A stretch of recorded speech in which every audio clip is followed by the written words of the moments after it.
as your trusted friend. It means a lot to me.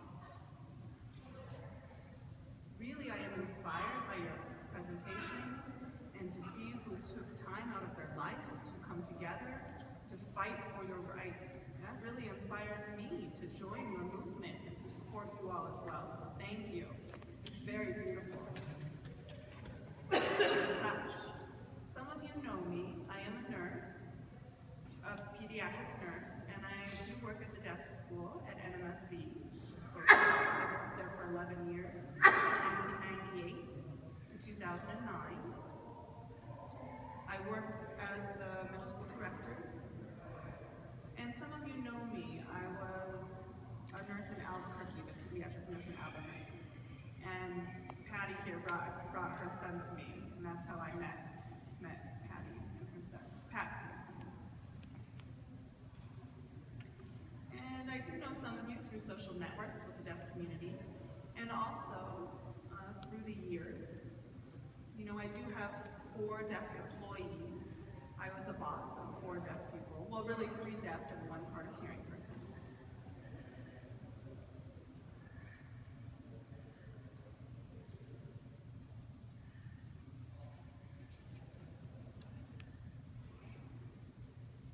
My story, let's see, I started learning ASL in 1984. And since that time, you know, it's been 30 years, I have witnessed your fights and your struggles with boundaries, barriers, with employment, with access,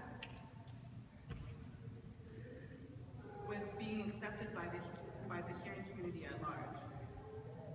And I have witnessed your amazing deaf spirit, your power to continue fighting for yourselves, for deaf children.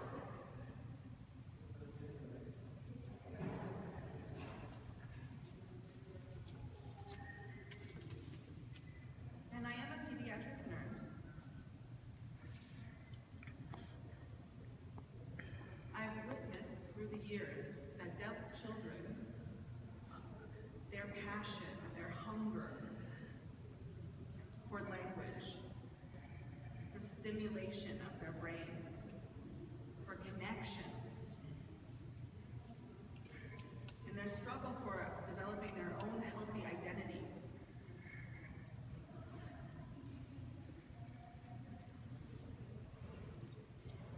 And they are searching for their place in this world.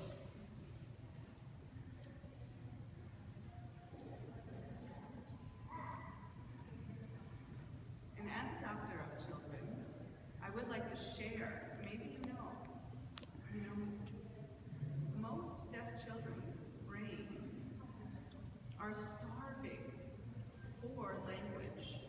I'm not sure if you knew that, but their brains are developing and they are maxed out. They're not able to develop fully because of the lack of language. For all children, not only deaf children, they must have language exposure for their brain development to be successful.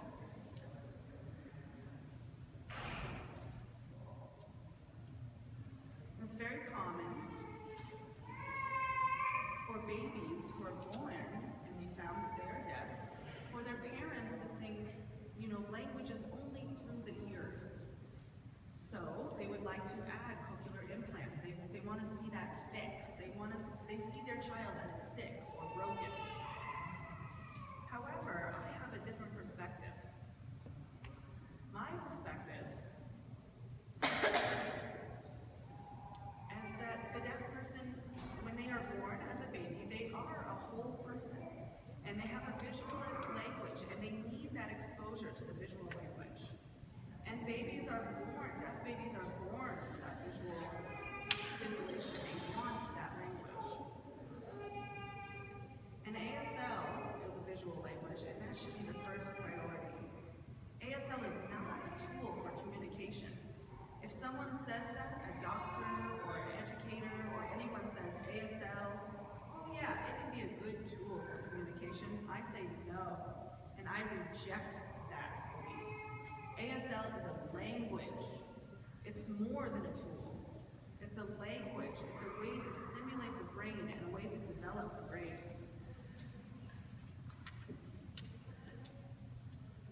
So you think of Niall's parents. I mean, his parents, if they had thought that he was broken, Niall would not have been as successful as he was today. They just realized that he needed that language exposure, and he was able to meet his full potential. The potential was not lowered because he was deaf. So we did see Niall. He's dealt with many challenges in his life in the show, and he broke through those barriers.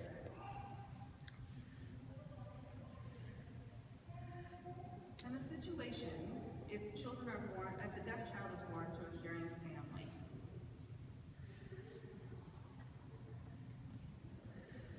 they're being pulled in different ways. Parents feel that if they are able to hear, it will solve things for them, but it will not.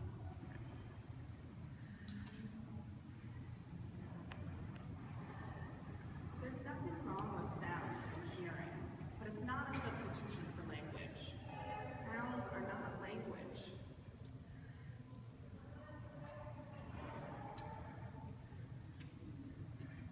An improved audiogram does not allow a deaf person to pick up language. It doesn't help with language development. It doesn't help with brain development. I know that you all probably know this already, but I have witnessed this. I am a doctor, and I know, and I have witnessed this. And we must work together